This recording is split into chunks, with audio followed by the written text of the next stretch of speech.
your wedding day. In some cases, you only get one. But getting ready to marry the love of your life shouldn't end your life.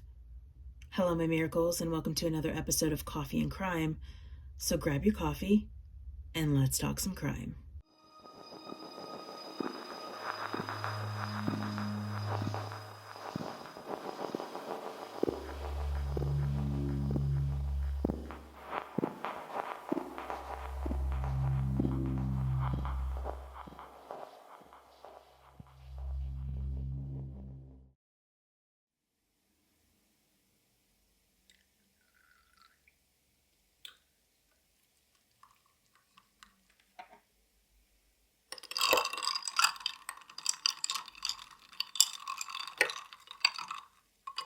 On September 26, 2002, hordes of women dressed as brides marched against domestic violence. Some carried signs that read, "Don't kill your loved one," and others carried a woman's picture, a symbol of their march. The woman in that photo was Gladys Ricart. We're going back to September 26, 1999. 38-year-old Dominican immigrant Gladys Ricart was living a dream she had ever since childhood, the dream of her wedding day. Dressed in her beautiful white satin wedding dress, Gladys was the picture of the perfect bride. Gladys had only been with her soon-to-be groom for a few months, but they seemed like a wonderful fit. She had met 36-year-old James Preston at a restaurant near where she worked as an accountant in Manhattan. Their first meeting was met with compliments and a knowing that there was something more to explore. Their relationship quickly blossomed, and within months, Gladys was making her wedding dreams come true. Tirelessly flipping through bridal magazines and writing in her wedding planner. The morning of her wedding, all her plans were unfolding, starting at her home in New Jersey. A photographer and a videographer were recording all of the preparations, from applying makeup, styling their updos, and adjusting the dresses and tuxedos. It was a busy yet happy day. Gladys was pictured pinning a boutonniere on her 20-year-old son, Dennis, who was to walk her down the aisle, posing with a red rose by a sunlit window, lying on her bed with her flowing bouquet and a contagious smile on her face. The wedding was scheduled to start at 4 p.m., with the wedding party arriving in 2 white stretch limousines and Gladys in a white Rolls Royce. Early that afternoon, some family members noticed something odd outside of Gladys's home. Her former boyfriend, 47-year-old Augustine Garcia, was circling the neighborhood in his car. They had been together for 7 years, and their relationship was anything but healthy. Gladys had always complained about how domineering he was, but she would always go back to him. In December of 1998, Gladys told her family that she had ended it with Augustine, due to her discovering that he had had multiple affairs throughout their relationship. Soon after is when she began dating James Preston. So on her wedding day, while Gladys was presenting the floral bouquets to her wedding party, Augustine parked his car near her home. Gladys's brother Juan walked over to him and asked what he was looking for. Juan knew he was not welcome at her home.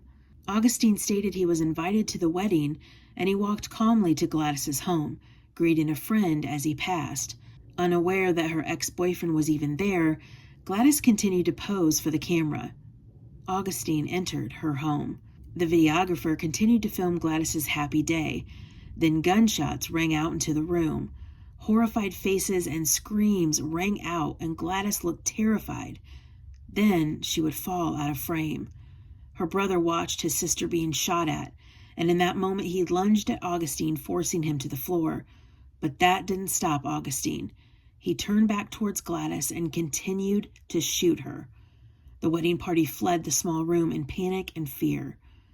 Still inside, Augustine began reloading his gun, but Juan managed to wrestle the gun out of his hands, and within minutes police officers swarmed the home after a call was made to 911. Entering the home, Augustine could be heard shouting that he wanted to kill himself. Pulling the 2 men apart, they were both handcuffed so as to assess the scene. Gladys Ricart was pronounced dead at the scene, in her wedding dress, on her wedding day. In 1970, Gladys was living in a small town in the Dominican Republic. She was a single 19-year-old mother at the time with a baby boy. By 22, she managed to gather enough money to make a new life in the United States. She would leave her son with a relative until she could afford to make a life for the both of them. Gladys was strong-willed and determined to make something of her life. She learned English, then studied accounting. Working her way through school, she eventually brought her son over to live with her. By 1989, Gladys was living in New York and had worked her way up to a supervisor position in a midtown Manhattan company. And in 1992, while riding the subway, Gladys met Augustine Garcia. They would start dating soon after that first meeting. The couple lived together after 2 years.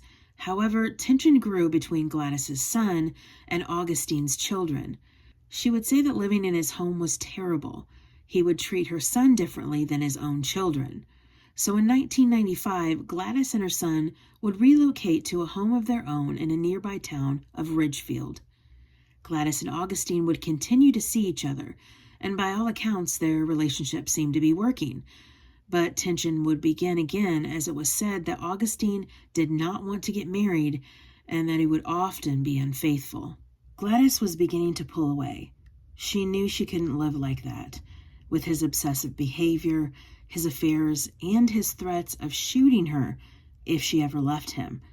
In late 1998, another affair was brought to light, and Gladys said enough was enough. She ended the relationship, and within a few months, she had met the man she was going to marry. But Augustine Garcia couldn't let Gladys go. He would be seen driving by her home all hours of the night or parked near her home, just watching. In the evening of August 12th, 6 weeks before the wedding, Augustine showed up at Gladys's house. She refused to open the door. He became violent and began throwing rocks at her home.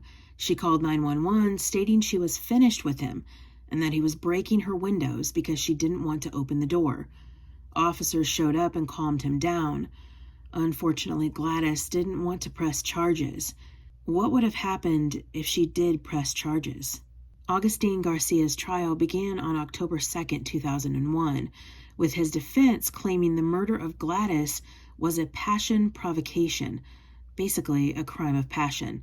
And they stated that Gladys continued to see Augustine while she was with James. She was living a double life. They also claimed that he had no idea that she was getting married that day, and that the shock of that made him fly into a murderous rage. The defense also provided a surveillance video of a local grocery store where Gladys and Augustine can be seen, together, talking intimately while his arm was around her.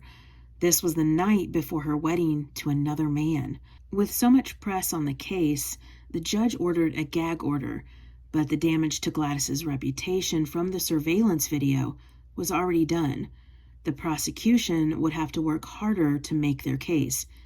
They still had the videotape of the crime. On February 14th, 2001, both sides attended a hearing to determine if the wedding video would be admissible in court. It was the first time the video would be seen by Gladys's family. The decision was made that the murder caught on video would be seen by the jurors. On October 16th, Augustine would take the stand and tell a completely different story. He stated on that day he walked into Gladys's home calmly and was attacked by her brother and her son. He then reached into his bag for his gun to defend himself. They then began to fight over the gun, and Augustine claimed to have been hit in the head and blacked out. But before he blacked out, he states that he began shooting because everyone was coming at him to attack him. This new statement contradicted the original defense's statement and Augustine's original statement to detectives. The prosecution offered up that in the video there was no attack detected before the shooting, no loud noises, no yelling or arguing. And on October 18th, both sides gave their closing arguments. After only a day of deliberation, Augustine Garcia was found guilty of murder. He was sentenced to life in prison with the possibility of parole in 30 years on February 2002. Augustine Garcia said it was Gladys's fault, that she had provoked him, that she was still in a relationship with him, and he had no idea she was about to get married to another man. The surveillance video from the grocery store can be interpreted in different ways. One way is that they had been seeing each other behind everyone's back, as the defense stated. Or, what I believe, Gladys was making her way into the grocery store when Augustine, already following her, surprised her, and Gladys, being frightened, went along with him to try and not make a scene. In one part of the surveillance video at the grocery store, Augustine is seen literally grabbing onto Gladys while she is tensed up. The body language says that this was a man desperate to hold on to a woman who didn't want anything to do with him. I think he knew she was getting married that day.